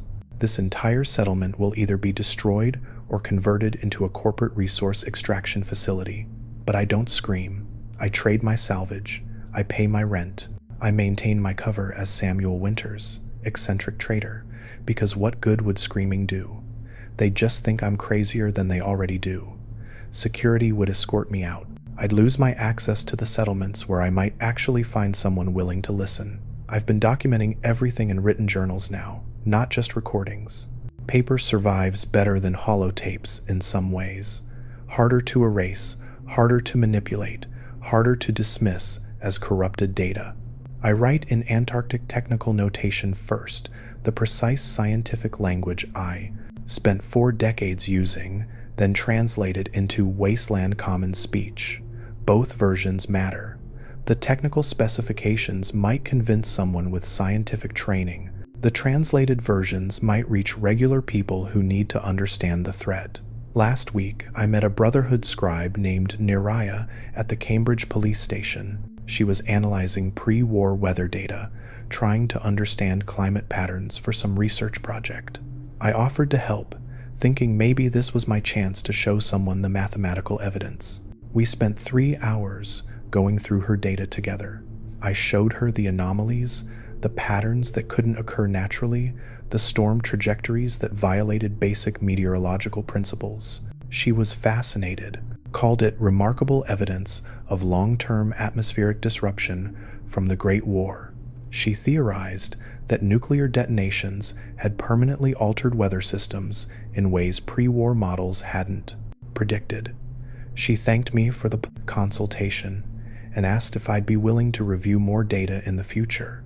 She completely missed the point, or maybe she understood it and couldn't accept the implications. Either way, another attempt to convince someone failed. I'm starting to understand why the board isn't worried about defectors spreading information. The truth is too big, too incomprehensible. People's minds reject it as impossible, even when the evidence is right in front of them. It's easier to believe in nuclear disruption or random climate variation than to believe in a secret Antarctic civilization controlling weather through satellites. The truth requires restructuring your entire understanding of the post-war world. Most people won't do that, can't do that. Their psychological frameworks can't accommodate that much cognitive dissonance. My health continues deteriorating. I collapsed in Goodneighbor 3 days ago, just walking down the street, and suddenly I was on the ground, vision tunneling, heart racing irregularly. Some drifters helped me to the third rail, where a doctor examined me. Not Son this time, someone else, a ghoul named Edwards, who's been around since before the war. He took one look at my symptoms and asked me point blank if I was from the Institute. That threw me. I said no, honestly. He nodded slowly and said my cellular degradation pattern reminded him of some Institute experiments he'd heard about, synths whose organic components were breaking down from environmental incompatibility. He said whatever the Institute did to me, they'd screwed up my biology badly. He prescribed some kind of stabilizer he manufactures himself, said it might help with the organ damage. I didn't correct his assumption. Let him think I'm a failed Institute experiment. It's closer to the truth than most people get. The stabilizer actually helps a little. The shaking is less severe. The chest pain has decreased. Maybe I'll get 3 years instead of 2. Maybe long enough to see if any of my warnings make a difference. Maybe long enough to see the first signs of Operation Hostile Takeover beginning. I'm not sure if that would be better or worse. Vindication would be cold comfort while watching people die. I've been mapping the glowing sea from a distance, using binoculars from elevated positions, trying to identify likely tunnel entrance locations. The board would have chosen somewhere geologically stable, relatively flat for construction access, but remote enough to avoid detection. There's a region in the southwestern glowing sea that fits those parameters. A shallow valley surrounded by hills, protected from the worst radiation storms, with rock formations that might conceal excavation work. I need to go there. Need to verify if the tunnel entrance exists. Need to see it with my own eyes before I die, so at least I'll know I wasn't completely crazy. But entering the glowing sea requires preparation I'm not sure my failing body can handle. The radiation levels will accelerate my cellular degradation. The physical exertion might trigger complete organ failure. I might make it to the valley and die before I can return to report what I found. But what am I saving my strength for? Dying slowly in Diamond City? I'm going to die anyway. Might as well die doing something useful. Might as well try to gather real evidence that might convince someone. Photographic documentation of a massive tunnel entrance in the glowing sea would be harder to dismiss than my testimony alone. I've been buying radiation protection gear. Power armor would be ideal, but I can't afford it and wouldn't know how to operate it properly anyway. Instead, I've assembled a hazmat suit, radiation medication, and enough supplies for a 3-day expedition. I leave tomorrow morning. If I don't return, the copies of my recordings and journals hidden across the Commonwealth will have to speak for themselves. Asterisk, asterisk. If you were in my position, would you risk a final expedition to gather proof, or would you spend your remaining time differently? What would you prioritize with limited time left? Asterisk, asterisk. Actually, that's a lie. I'm not leaving tomorrow morning. I left 3 days ago. I'm recording this final message from inside the glowing sea right now, sitting in the ruins of a collapsed building that provides minimal shelter from the radiation wind. My suit's rad counter is clicking steadily. I've already absorbed more rads than Sun would say is survivable, but I found it. I found the tunnel entrance. It's exactly where I predicted it would be. A massive circular opening in the valley floor, 50 meters in diameter, descending into darkness that my flashlight can't penetrate. The edges are reinforced with materials I recognize from Antarctic construction, metamaterials that can withstand incredible stress and heat. There's no door or barrier, just open access to a tunnel that slopes downward at a perfect 15-degree angle, exactly optimal for vehicle navigation. I took photographs, dozens of them from multiple angles, close-ups of the construction materials showing manufacturing marks that don't match any pre-war industrial standards, wide shots showing the scale, detailed images of the tunnel interior showing it's clearly maintained, not abandoned. The air coming up from below is cold, much colder than it should be at this depth, Antarctic cold, processed through thermal regulation systems. I tried to descend into the tunnel, but only made it about 50 meters before the cold became unbearable despite my hazmat suit. My body started shutting down, which seems ironic. Antarctic cold killing an Antarctic defector because my genetic modifications aren't functioning properly anymore. I retreated to the surface, and I've been here in these ruins for the last 6 hours, recording this message while I still can. My organ failure is accelerating. I can feel it happening. The kidney pain is excruciating. My heart rhythm is chaotic. I'm coughing blood regularly now. The radiation exposure has pushed my damaged systems past critical thresholds.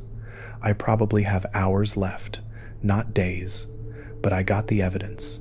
The photographs are stored on 3 separate holotapes hidden in my pack. Anyone who finds my body will find the evidence.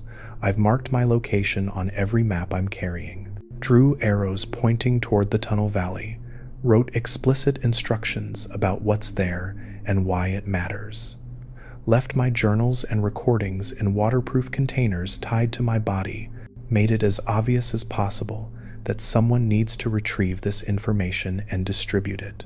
Someone will find me eventually, raiders or scavengers, or maybe Brotherhood patrols. Someone will take my gear and hopefully look at what I've documented. The board is probably tracking my life signs right now through the satellite network. They know I'm dying in the glowing sea. They're probably discussing whether to send a retrieval team for my body or just let the wasteland dispose of me. I hope they decide I'm not worth retrieving. I hope they leave my body here with the evidence intact. I hope someone finds it before the radiation makes the documents unreadable. I can see the stars from here. The ruins have a collapsed section of roof that opens to the sky. Platform 12 Beta just passed overhead on its complex orbital pattern. I've watched it my whole life. First from Dome 7, where it was a tool I used to manipulate weather. Now from the glowing sea, where it's a reminder of everything I tried to stop. The satellite is beautiful in its way. Perfect engineering, perfect execution, perfectly evil. I wonder if the board will abort Operation Hostile Takeover now that I've found the tunnel. Probably not. One defector finding one entrance doesn't compromise the overall strategy. They have 11 other Citadel domes with their own deployment plans. They can shift resources, adjust timelines, modify approaches. The operation has too much momentum to stop because of one dying woman's final act of defiance. But maybe the evidence I've gathered will plant seeds. Maybe someone will believe the photographs. Maybe the Brotherhood will investigate. Maybe they'll discover the true scale of what's coming. Maybe they'll start preparing defenses. Maybe my death will accomplish what my life couldn't. Maybe that's the best I could hope for. I've been thinking about my sister a lot as I'm dying, Miranda. She was 4 years younger than me, brilliant in her own right, specializing in oceanic thermal dynamics. We were close as children, despite the board's efforts to minimize family bonds in favor of corporate loyalty. We used to sneak into the observation domes late at night and watch the aurora australis together, making up stories about the surface world we'd never seen. She disappeared when she was 32. Official records said she died in a laboratory accident, but I found her medical file in the same archives where I found Director Sarah Chen's neural restructuring documentation. Miranda had questioned Project Longwinter's ethics during a review meeting. Suggested maybe the board should be trying to help surface populations recover instead of keeping them suppressed. 2 weeks later, laboratory accident. No body recovered. Neural patterns archived for potential future reconstruction. They erased her. My brilliant little sister who just wanted to help people, they erased her and kept her brain scan in storage like a backup file that might be useful someday. That's what finally broke through my indoctrination. Not the casualty projections or the invasion plans or the weather manipulation, finding out they'd murdered my sister for asking ethical questions. Finding out her consciousness might still exist somewhere in Antarctic data storage, preserved but not alive, a digital ghost waiting for a purpose the board might never give her. I wanted to ask her what I should do, if I should defect, if I should try to warn the surface, if I should fight the board from inside or outside. But all I had was her archived neural scan that I couldn't access, couldn't talk to, couldn't comfort or be comforted by. So I made the decision alone. I stole a submarine. I came to the Commonwealth. I've been trying to warn people for 9 months. And now I'm dying in radioactive ruins with evidence that probably won't change anything. But at least I tried. At least I didn't spend my final years optimizing the extinction of people my sister would have wanted to save. At least when I die, it'll be as Elena Vasquez who defected, not as Dr. Vasquez who obeyed. That has to count for something. That has to mean something. The pain is getting worse. My chest feels like it's being crushed. My vision is blurring. My hands can barely hold the recording device anymore. I don't have much time left, so let me say what needs to be said while I still can. To whoever finds this message and my body, the photographs in my pack are real. The tunnel in the valley is real. The Antarctic threat is real. Take the evidence to Elder Maxon aboard the Pridewin. Show him the construction materials that don't match any known pre-war technology. Show him the mathematical impossibility of the tunnel's precision engineering. Show him proof that someone with advanced capabilities is preparing for surface operations.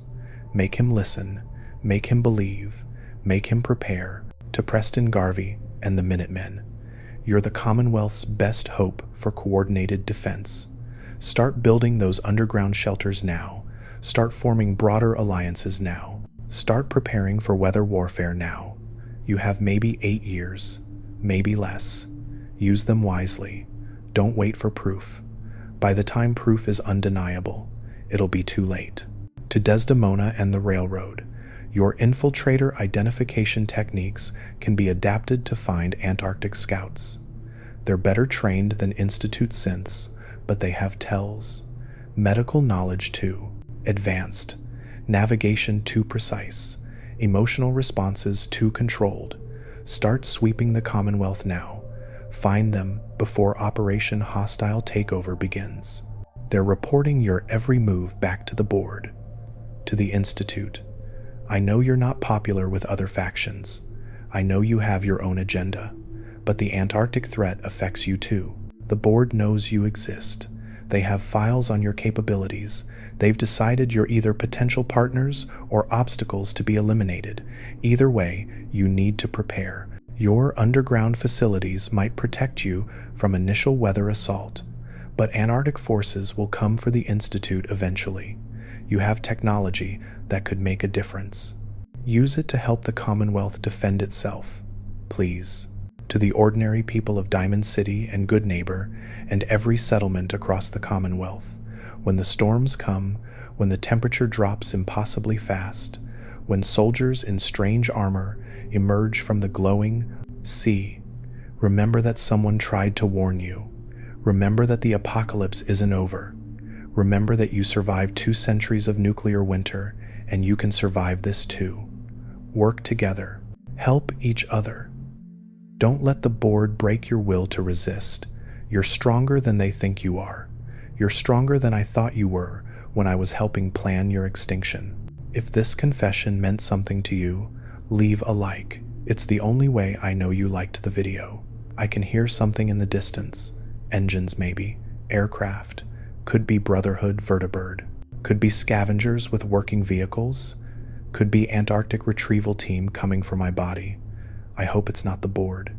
I hope they leave me here. I hope someone from the Commonwealth finds me first. The cold is spreading through my body now, not the environmental cold from the glowing sea. The cold of dying, of organs shutting down, of blood stopping, of consciousness fading. It's not painful anymore. That's probably a bad sign. They say when hypothermia kills you, the final stage is warmth. A false sense of comfort as your brain misfires and tells you everything is fine. I wonder if organ failure has a similar phenomenon. This strange, peaceful feeling as everything stops working. I can see Miranda in my mind, 8 years old, laughing as we ran through Dome 7's artificial parks, before the board separated us, before they taught us to value corporate advancement over family bonds, before they killed her for asking questions, before I became the person who designed weather systems to kill people like her, before everything went wrong. I'm sorry, Miranda. I'm sorry I didn't question things sooner. I'm sorry I couldn't save you. I'm sorry I helped the board do terrible things before I understood what I was doing. I'm sorry my defection and warnings probably won't change anything. I'm sorry I'm dying alone in radioactive ruins without accomplishing much. I'm sorry for all of it, but I tried. That's all I can say. I tried to stop what's coming. I tried to warn people. I tried to gather evidence. I tried to make the Commonwealth understand the threat. I tried to be better than the person the board made me. I tried to honor your memory by fighting against everything they stand for. I tried. The engines are getting closer. Definitely aircraft. The sound is wrong for vertebrates, though. More efficient propulsion. Quieter. That's Antarctic technology. They're coming for me after all. The board never leaves defectors unaccounted for, even dying ones. Even ones who've already failed to accomplish anything meaningful. They'll retrieve my body, erase the evidence, make sure my warnings die with me. I'm hiding the holotapes now, burying them in the rubble, 3 separate locations in these ruins. Different depths, different positions. Even if the board takes my body and my pack, maybe they'll miss the holotapes. Maybe someone will find them later. Maybe my photographs of the tunnel will survive. Maybe my warnings will reach someone eventually. Maybe I'm not completely failing after all. The aircraft is overhead now. I can see it through the collapsed roof. It's not a vertibird. It's a transport pod, the kind used for Antarctic orbital insertion. Smooth metallic hull that shifts colors to match the sky. No visible engines, but perfect maneuvering control. It's landing nearby. They'll be here in minutes. I need to finish this message quickly.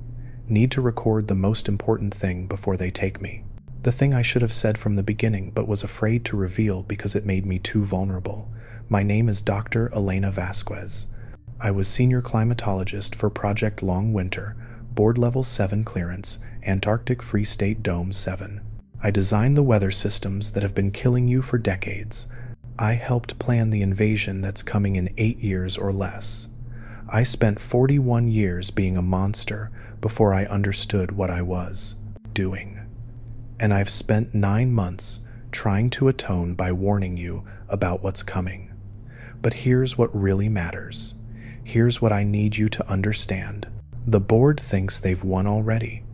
They think the surface is full of scattered primitives who'll submit or die when Operation Hostile Takeover begins. They're wrong. I've seen what you're capable of. I've watched the Minutemen rebuild from nothing. I've seen Diamond City maintain civilization in impossible conditions. I've witnessed the railroad fight overwhelming odds. I've observed the Brotherhood's military capability. I've met ordinary people who survive every day through courage and cooperation and sheer stubborn refusal to give up. You can fight them. You can win.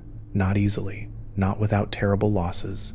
But you can win because you have something the board doesn't understand and can't replicate. You have real human connection born from shared struggle. You have loyalty that isn't programmed or conditioned. You have the kind of strength that comes from surviving the unsurvivable for 2 centuries. The board thinks that makes you weak. They're wrong. It makes you incredibly strong. So when they come, when the storms hit and the soldiers emerge and everything seems hopeless, remember what you've already survived. Remember that you've been living in post-nuclear hell for 200 years and you're still here. Remember that the board's people live in comfortable domes and have never faced real adversity. Remember that desperation and determination beat training and technology when both sides are willing to fight hard enough. And remember that at least one person from Antarctica thought you were worth dying for, thought you were worth defecting for, thought you deserved a warning and a chance to prepare and a fighting chance against what's coming. Remember that the board isn't unanimous. Remember that even in Antarctic citadels, some people still have consciences. Remember that you're not alone even. If it feels like you are, they're here. I can see 3 figures in adaptive camouflage approaching the ruins, weapons drawn, moving with perfect tactical precision. This is it. This is the end. They're going to take me back to Dome 1 for neural restructuring, or maybe they'll just kill me here and dispose of the body. Either way, Elena Vasquez ends today, but Samuel Winters might survive. The traitor personality I created might live on in the stories people tell. The crazy guy who warned about Antarctica, the eccentric merchant who paid too much for maps, the defector who died in the glowing sea trying to prove his warnings were real. Maybe that's enough. Maybe being remembered as crazy but sincere is better than being forgotten completely. I love you, Miranda. I'm sorry I couldn't save the world you wanted to help. I'm sorry I helped destroy it instead. I hope somehow you know I tried to fix it at the end. I hope your consciousness in that archived neural scan, if it's aware at all, knows I didn't forget you, knows I tried to honor your memory, knows I became the person you wanted me to be, just 40 years too late. I love you, Commonwealth. I know that sounds strange coming from someone who helped hurt you, but I do. I love your stubborn refusal to give up. I love your communities built in impossible places. I love your courage and your cooperation and your determined survival. You deserved better than the board gave you. You deserved better than I gave you when I was working for them. You deserve the chance to choose your own future instead of having it dictated by corporate oligarchs hiding beneath the ice. Fight them. Please fight them. Don't submit when they offer you food and shelter. Don't believe their promises that Antarctic rule will be better than wasteland freedom. Don't let them break you. Fight them with everything you have. Fight them for 200 years of suffering they caused. Fight them for every person who died in storms I designed. Fight them for Miranda and everyone else the board erased. Fight them because you're still human and they forgot how to be. The soldiers are inside the ruins now. I can hear their footsteps. They're moving slowly, methodically, clearing each room. They'll find me in minutes. This is really it. This is really the end. I'm going to stop recording now and face whatever comes next. The holotapes are buried. The evidence is hidden. My message is complete. To whoever finds this, to whoever listens to these confessions, to whoever takes my warnings seriously, thank you. Thank you for listening to a dying defector's final testimony. Thank you for considering the possibility that I'm telling the truth. Thank you for maybe, possibly, preparing for what's coming. Thank you for fighting when the time comes. Thank you for surviving. The door to this room just opened. I can see their weapons. I can see their armor shifting colors to match the ruins. I can see their perfect tactical formation. This is the last thing I'll ever record. The last words Elena Vasquez will ever speak. So let me end with the truth. The ice is coming. The board is waiting. Operation Hostile Takeover will begin in 8 years or less. You can survive it if you prepare now. You can win if you fight together. You can beat them because you're stronger than they know. And I'm sorry. I'm so sorry for everything I did before I understood. I'm sorry for the storms and the cold and the death. I'm sorry I didn't defect sooner. I'm sorry my warnings might not be enough. I'm sorry I'm dying before I could do more. I'm sorry for all of it, but I tried. In the end, I tried. My name is Elena Vasquez. I was the monster who designed your weather, and I died trying to save you from the monsters I used to serve. Remember me. Remember this warning. Remember what's coming. The ice is coming.